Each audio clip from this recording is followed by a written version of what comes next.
We're getting older now, but we all remember the video games that mean the most to us. From Earthbound to Zelda and everything in between.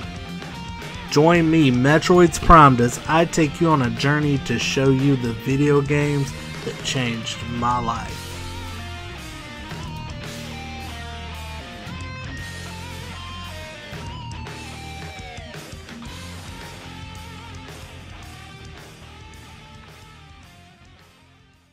Hey guys, welcome back for another episode.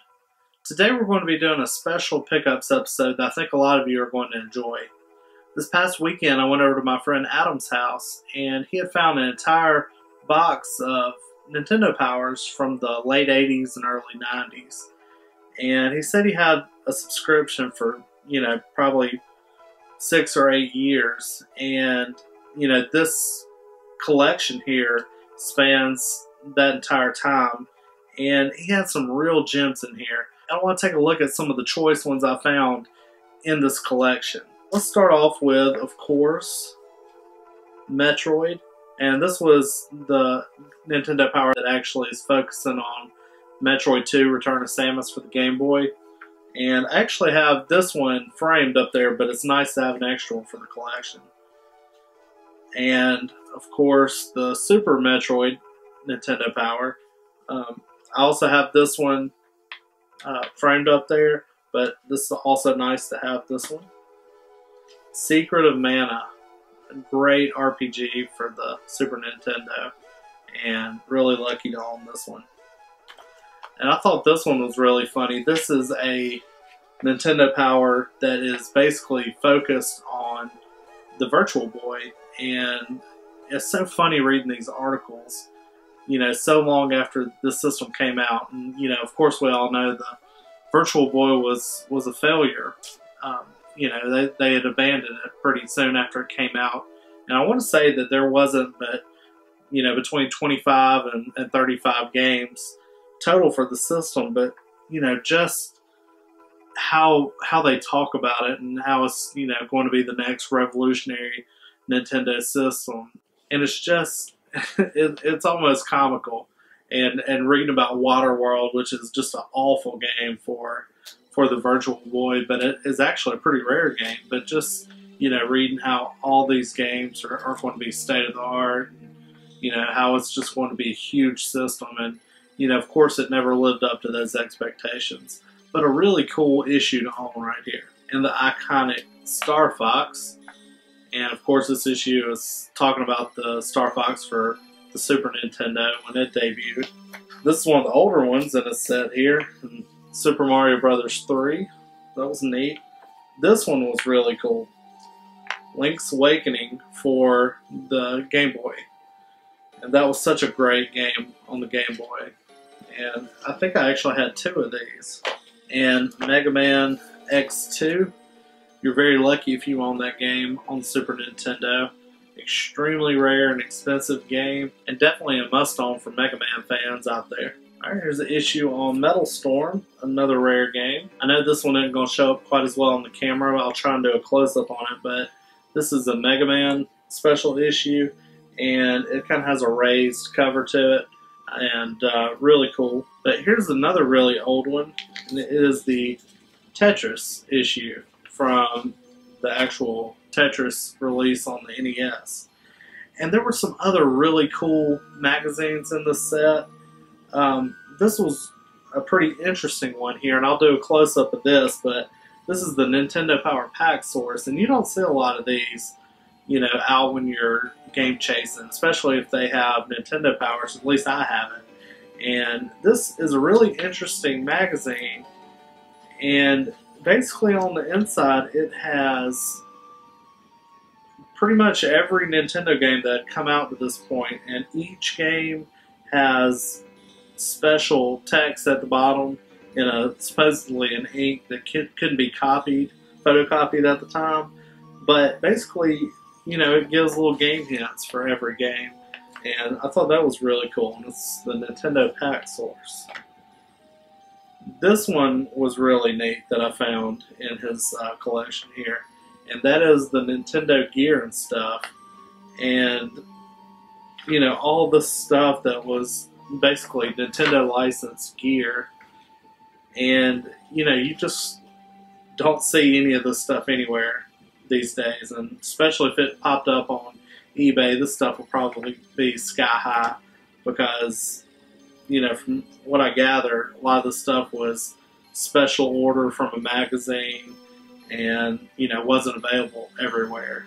There's also in here, I'll show it to you, but a wall size Zelda wristwatch. It was like 4 feet long. You actually hang, looks like a wristwatch, but you hang it on the wall. And that was, pretty interesting. But just, tons of Nintendo licensed gear, Mario, Zelda, pretty much anything that was popular back then. You could decorate your room with Nintendo themed stuff, or, they had all the special controllers, the Power Glove and all that was available right here in this magazine. And here was something else I found really funny in the stack of Nintendo Powers, was a 1995 video game virus guide, and it was done by the editors at Electronic Gaming Monthly. And it is so funny reading some of the stuff in here because I'll do a close-up right now so you can see some of it, but they do basically overviews of every system that was out at the time. Neo Geo, AES, and the Philips CDI, and the Sega Genesis, Super Nintendo, Atari Jaguar CD, Neo Geo CD, Panasonic 3DO, all this stuff. And basically, give it an overview, and then a couple pages over, they give a ranking, and they have like 4 or 5 editors talking about each system and the pros and cons of each one. And Sega Genesis and Super Nintendo got pretty high rankings. And you look a couple pages over, and here they are ranking every system, giving it a number ranking.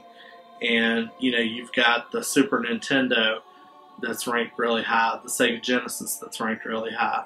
I want to say the 3DO got pretty high ranking. And then you flip a couple pages over, and here is the legendary Nintendo top loader that everybody wants now, because it was just such a well-designed system that they're giving 2s. And the Sega CD, I want to say, got pretty bad rankings, and some of the others that we knew were doomed to fail at the time. But it's so interesting reading this stuff, so long after the height of it, the height of its popularity. And, especially when a lot of these systems, before they were doomed to fail, and just reading the hype about them.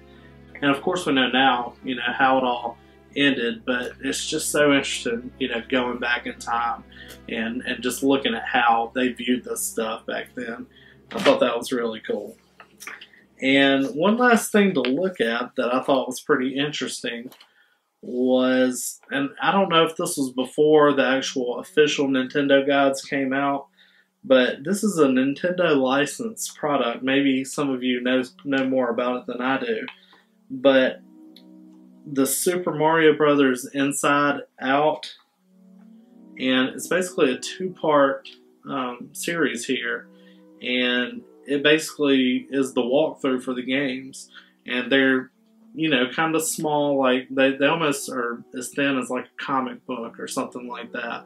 But I guess this was a precursor to the actual official Nintendo guides, and I found this in the set. So a lot of really cool stuff, a lot of stuff that I didn't have, and obviously I'm glad to add it to my collection. But tell me what you guys think about this. Did you have a favorite issue of Nintendo Power that you remember to this day? Or maybe it was another gaming magazine. What is your favorite gaming magazine? Was it Nintendo Power, Electronics Gaming Monthly, or something else?